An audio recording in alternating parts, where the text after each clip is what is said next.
Voltamos com o Horizonte Debate. Hoje, discutindo a violência contra o idoso. Professora Eliane, no primeiro bloco, quando falávamos da tipificação da violência, eu acho interessante que introduzimos a ideia da negligência como um gravíssimo problema. A negligência que citávamos, né? Não dar o remédio, a negligência da higiene, a negligência do quadro psiquiátrico, do quadro psicológico, né? Como avançar, professora, nesse processo? Como avançar a denúncia? Como avançar nesse processo? Eu acredito que é importante a gente conseguir oportunizar que esta família realmente ela possa cuidar. Eu fico um pouco preocupada com a criminalização de denúncias ou da notificação, responsabilizar a família quando às vezes ela não tem condições de fazer um bom cuidado com este idoso. Então, voltando aí um pouquinho sobre a notificação, ela é obrigatória, né?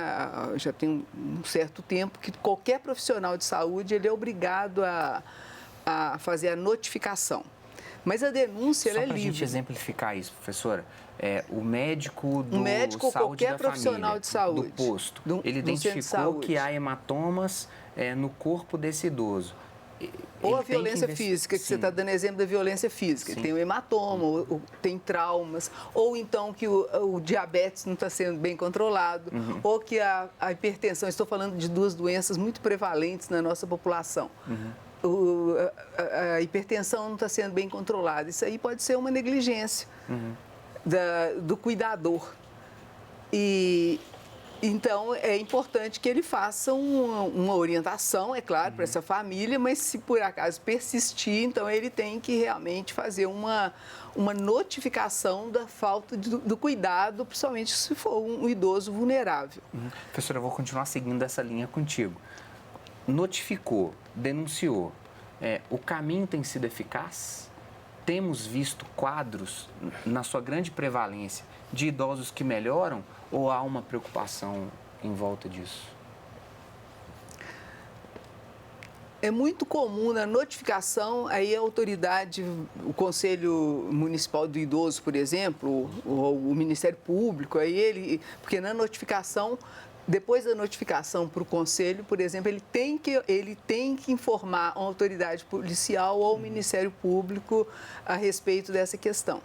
E é muito, muito frequente que o idoso, na hora que ele é confrontado, que ele é perguntado, ele fala que não está tendo esse tipo, nenhuma violência com familiar. Como já foi colocado aqui, o principal agressor, infelizmente, é o filho ou a filha dentro de casa, principalmente da mulher, né? A vítima do sexo feminino, ela é agredida em casa por familiar, ou 90% por conhecido, e às vezes, inclusive, um familiar muito próximo. E ela, normalmente, a vítima, ela não confirma essa notificação, principalmente de violência física, e mesmo a violência psicológica e financeira, porque ela tem medo de ser encaminhada para uma instituição de longa permanência, que eu acho que é um ponto também que depois a gente poderia conversar um pouco mais, porque nós temos que tirar esse estigma de que é muito ruim ir para uma instituição de longa permanência. Talvez a pessoa fique mais bem cuidada nessa instituição do que, às vezes, na própria casa. Então, Rachid, no escritório, no atendimento da universidade, como é recebida essa denúncia? O idoso, ele vai até o advogado e diz, olha, minha filha, num acesso de raiva, de estresse, porque eu não estava bem, ela me agrediu. Acontece isso? Essa ocorrência para os escritórios de advocacia e para o judiciário, no modo geral, também através da Defensoria Pública, o próprio Ministério Público, ela se dá muito mais por pessoas alheias, às vezes, ao convívio familiar, diretamente, pessoas interessadas da própria sociedade, em atos até de caridade, do que o próprio idoso. a ocorrência da iniciativa do idoso de procurar pela via judiciária ela é mínima, nós temos isso como mínima. E normalmente as pessoas envolvidas diretamente naquele conceito familiar e que tem até aquela dependência ou econômica ou mesmo afetiva é que tomam as dores e que partem para uma solução. Eu queria apenas fazer uma diferenciação aqui, já falou aqui várias vezes na negligência, a ocorrência para o direito, e nós falamos aqui de vários tipos de agressão e de violência contra o idoso, a gente destacar que nós temos vários tipos dessa ocorrência, vários tipos de violência. Mas é bom destacar que nós temos as ocorrências de violência por culpa e a violência dolosa. A violência culposa, isso é bom para os nossos telespectadores entenderem, ela se dá por 3 subelementos: a negligência, a imprudência e a imperícia. Então, a negligência, que é a mais falada aqui, efetivamente a mais praticada contra o idoso, é essa questão do abandono, do descaso com a higiene, com a alimentação, com cuidado com os medicamentos, horários, etc. Segundo, que é a imperícia. Pessoas não preparadas, e aqui se citou o caso dos cuidadores de idosos, que se arvoram, ex-babás e ex-domésticas, que às vezes resolvem trocar de profissão, da noite para o dia se intitulam cuidadores e fazem cursos data vênia, como dizemos no direito, com todo respeito, às vezes não tão bem preparados pelas instituições, jogam no mercado essas pessoas que vão passar a noite com o idoso em situações duvidosas, pessoas que estão numa jornada tripla de trabalho, que estão cansadas, algumas dadas ao álcool e outros vícios, como cigarros, e que às vezes acabam até comprometendo a saúde do próprio idoso. E o terceiro tipo, depois da imprudência e da negligência, é a questão da imperícia, né? As pessoas não terem o tato, o próprio cuidador da família, que deixa as suas atividades profissionais, os irmãos se reúnem e resolvem que um vai ficar por conta de tomar conta do papai. E esse um vai receber uma ajuda financeira dos outros para poder se dedicar full time, o tempo todo por conta dele. Isso acaba gerando o quê? Consequências. O idoso com problema de problemas ósseos, osteoporose, ele sofre tombos na residência, a casa não é preparada, tem degraus, tem armadilhas, enfim, essa é a modalidade culposa.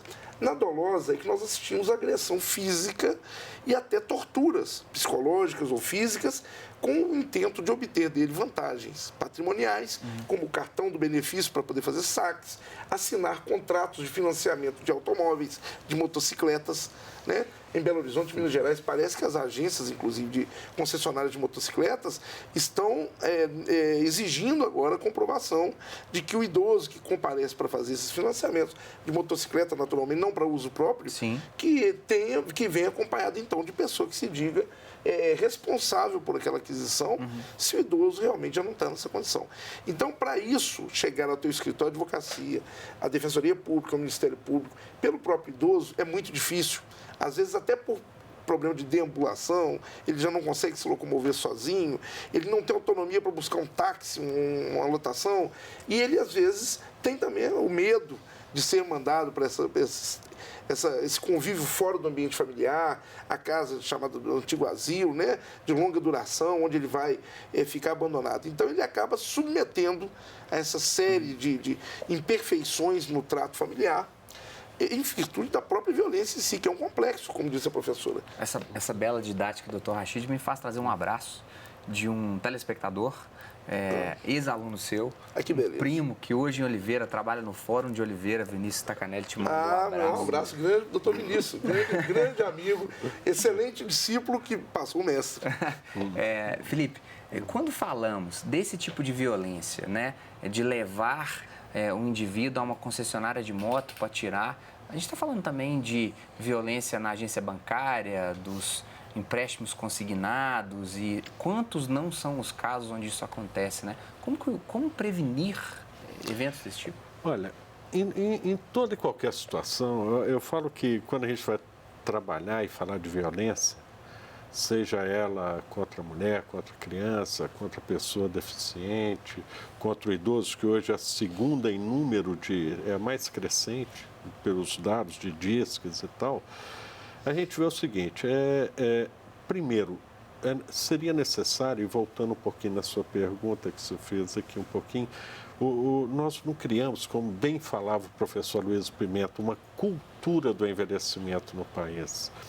Eu acho que, na verdade, ao criarmos mecanismos igual ao Estatuto, a gente está quebrando aquilo que já foi cultural. Esses espaços em ônibus que antes eram culturalmente cedidos, hoje não, hoje é o contrário, é um tipo de violência, inclusive psicológico, né? Estou lá, estou dormindo.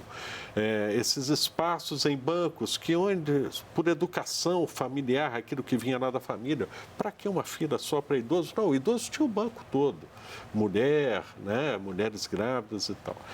A questão do financiamento existem dados que levam muito para uma questão de drogas hoje. Sim. A questão são dados. Muito dessa empréstimo bancário, esse empréstimo consignado, que faz com que o idoso não tenha que ir lá, vai no cartão, tem propaganda, e que isso lesa lá na frente. É um dinheiro que vai faltar para a alimentação, é um dinheiro que vai faltar para o remédio. E nós agora vamos ter mais esse problema, né? Porque vão acabar com a farmácia. Então, que eu acho que é um outro tipo de violência, essa violência política que restringe, né?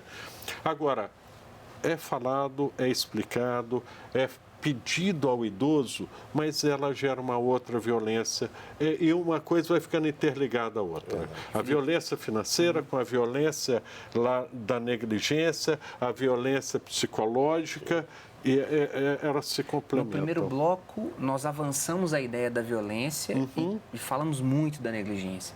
Eu quero terminar nesse bloco ainda mais.